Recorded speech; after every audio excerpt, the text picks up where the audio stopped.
Hi, thank you so much for joining me today, and today is a very special video. It's celebrating Christie's beautiful life 10 years on YouTube. Christie created the series that I've just completed, 30 Days of Sketches. She's a really lovely lady.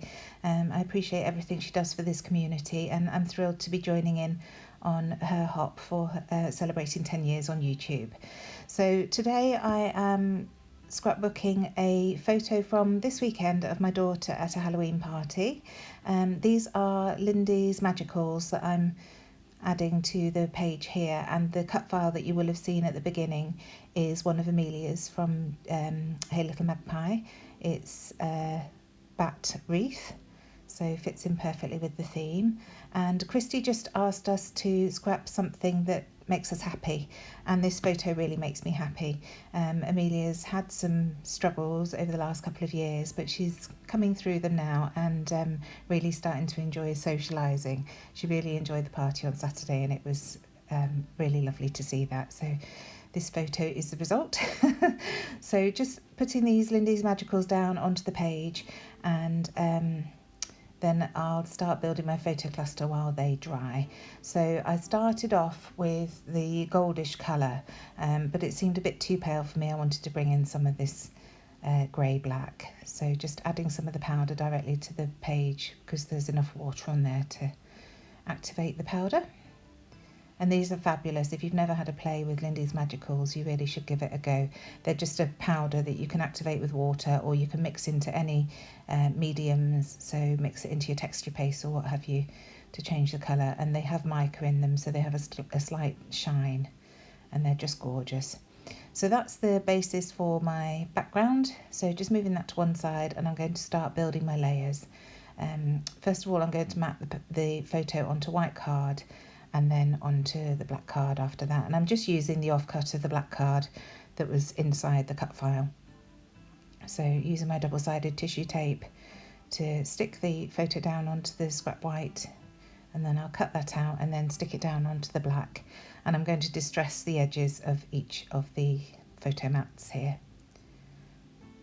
Just using my scissors because I just want a very small border, and I'm a bit lazy and this is easier than grabbing my trimmer. So there's the start.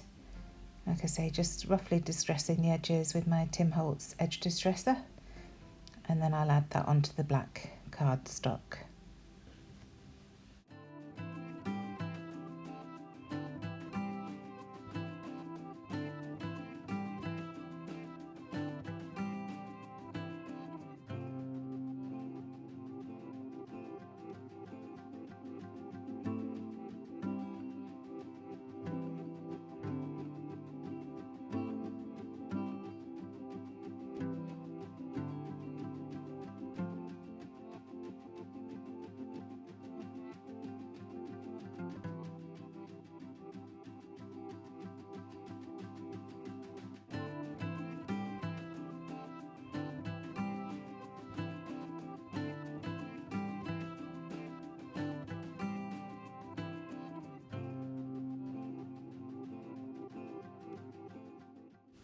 So there we go, that's that. So I just want to bring in the cut file and check that I'm happy with the size of the photo and exactly what I'm going to do.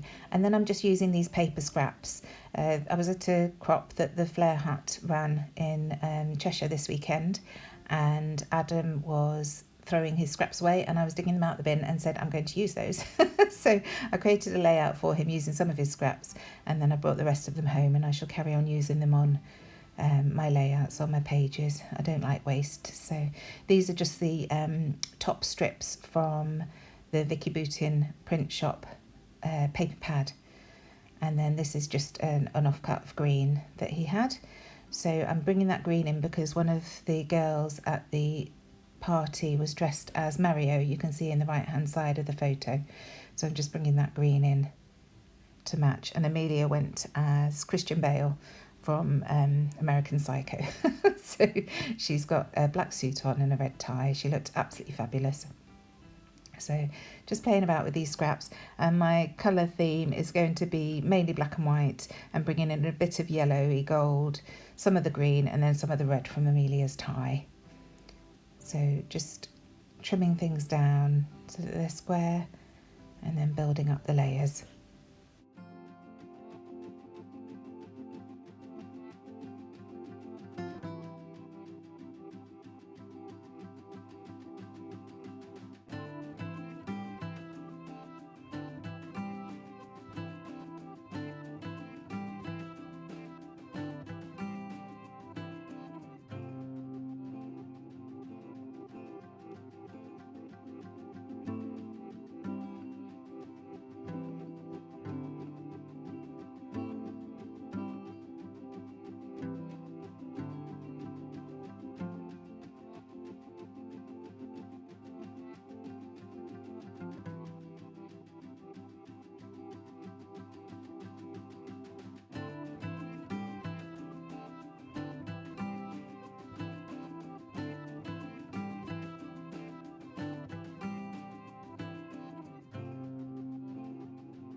So you can see the scraps on the right hand side of the screen there, and I've brought in a couple more of the black and white papers there, just torn the edges to give that distressed look. And now I want to bring in a little bit of yellow just to bring in a bit of colour there.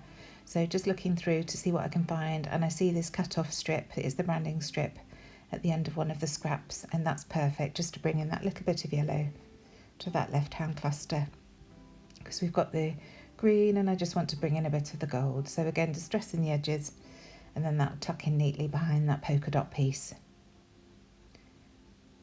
just like that. Always using my Nuvo Deluxe adhesive because it's just quick and easy when you're building layers like this.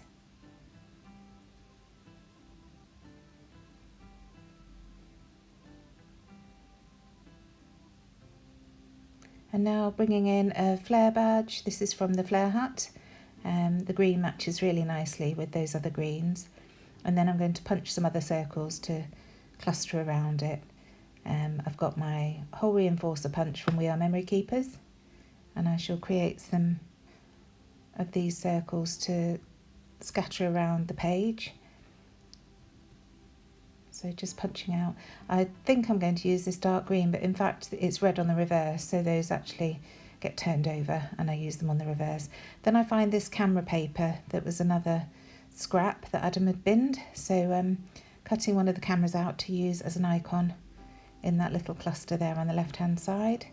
At first I think I'm going to add it to the flare badge, but in the end it actually gets nestled on the side there. So just still having a play around while I'm waiting for those lindies to dry. And then I'm not happy with the dark green circle that I've got, so I find another piece of yellow and bring that in there. And that dark green, again, it gets turned over because it is red on the other side. Now bringing in some of the purple, because one of Amelia's friends had a purple trim on her witch's hat, so I just want to bring in a bit of that purple, and because I've got a purple scrap, that's perfect. Again, these are all from Print Shop. Vicky Boutin's Print Shop collection. So there we go. Now that that's dry, I can stick down my cut file. So just marking with a pencil the edges of the wings, just so that I know exactly where to put it down. And then I'm just going to dot the glue all the way around these various circles, just to get them stuck down. Easier doing it flat. I quickly realised that. And I leave the back wings just to fly loose.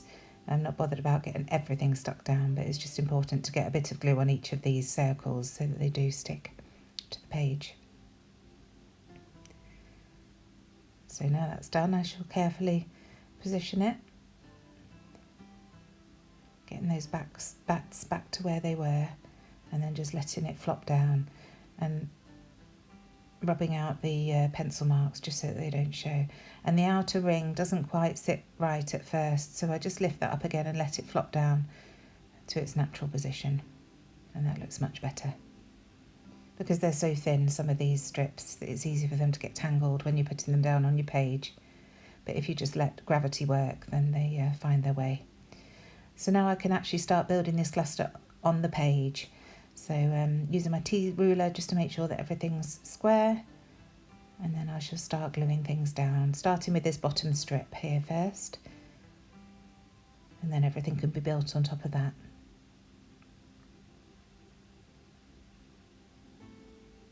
Again, just checking that we've got it straight.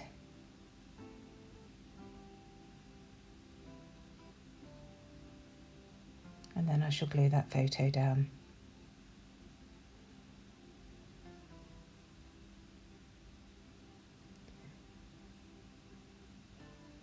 And once that's down, we can carry on clustering in that bottom left-hand corner.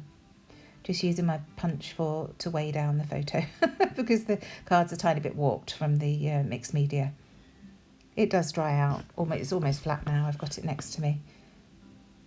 This card that we sell at Hey Little Magpie is brilliant for mixed media. So using my Sticks to foam roll just to raise this camera up, and that'll go next to the flare badge. And then once that's down, I can get the flare badge down as well. Sticking this little circle down, and you'll see it wasn't quite a full circle. The strip of scraps that I had left wasn't quite large enough to punch a full circle, but because it's being nestled underneath the photo, that was absolutely fine. So now using that same foam tape to stick this flare badge down, and then I shall embellish that. And I found this Halloween word in one of my old Hey Pumpkin sticker books, so I just stuck, it was a clear sticker, so I stuck it to some white cardstock, and it said Happy Halloween, so I just cut the word happy off, and I'm using that to put on the flare badge. And these JD 3D print bats that will also be added to the page and to that flare badge. And I really love how this is all coming together now.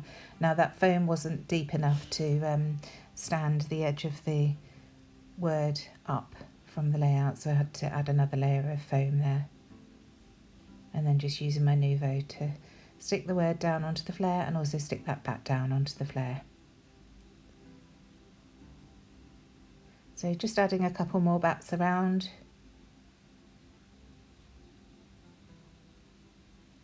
And these are just brilliant. They work so nicely with this cut file. And the cut file is available at Hey Little Magpie under the Amelia Creates brand. So this is one of Amelia's designs. She's so talented, she doesn't realise it, but I was thrilled with this one when I saw it. So just roughing up the edges of that red circle. As I say, that was the green one that I cut, and then I saw the red, and I wanted to bring in some of that red from Amelia's tie, from her costume. So just double checking that this photo's straight. I wasn't quite sure, and like I say, the warping on the page can sometimes make it feel like it's not. So now bringing in these hole reinforcer circles, so some in purple, some in red, and just scattering them around. I didn't want too many, but they just bring something to the layout. And then I'll just glue those down with my Nuvo. And I just glue down a central strip so that they still have some dimension to them. Some get nestled into there. You see how I'm just putting a dot at the top and the bottom so that it can fold. This was a half piece that I'd inadvertently cut out, but I don't like to waste them, so that gets tucked under the photo as well. And just keep going, just slightly bending them up and gluing down the centre. And then I'll play with a few more bats from JD 3D.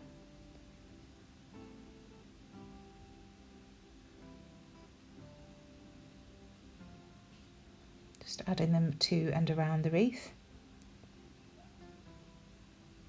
Again with the Nuvo, you get a really nice stick. They're not going to fall off. And now I wanted to add some splatters, but I wanted some controlled splatters. So I'm coming in with this Fernwood stamp again and using the spots, I suppose they are, stamp from it. So using my black soot Distress Oxide to just add a few of those around the page. And they match the ink splatters that are on that strip of paper that I've used as well. Just working out exactly where to put them. Like I say, controlled splatters rather than just going mad with a paintbrush. I saw this washi tape that's got stars on, so I wanted to add a little bit of that to that layer at the bottom of the photo. I'm just rubbing that down with my nail.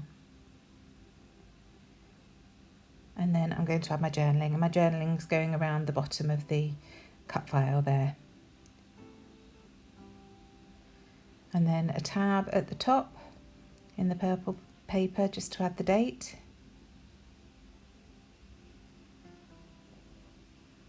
So I use the purple paper to add the tab, and then I'll stamp the date onto some white paper and stick that down. So we're getting towards the end now, so please do check the description box down below to see everybody else who's joining in to celebrate Christie's 10 years on YouTube. She's arranged this hop and it's great fun. I can't wait to see what everybody else has created, what makes them happy. So as I say, just cutting this date out, and that'll go down on the tab. And then I'm going to come in with some black Nouveau crystal drops to add a few more splatters, and finally I'll add some gold sequins just to bring a bit more of that yellowy gold into the layout. Because it's such a dark photo, I wanted to add something that would brighten it up a bit. So here I am with the Nouveau first of all, and then I'll go in with the sequins after. So thank you so much for joining me today. I will leave you to watch me adding these last bits of splatterings. Do give me a like and subscribe to my channel if you enjoy watching my videos.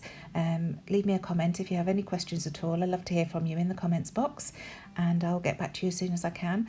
Other than that, I shall see you very soon for my next video. Thanks so much for joining me. Bye for now.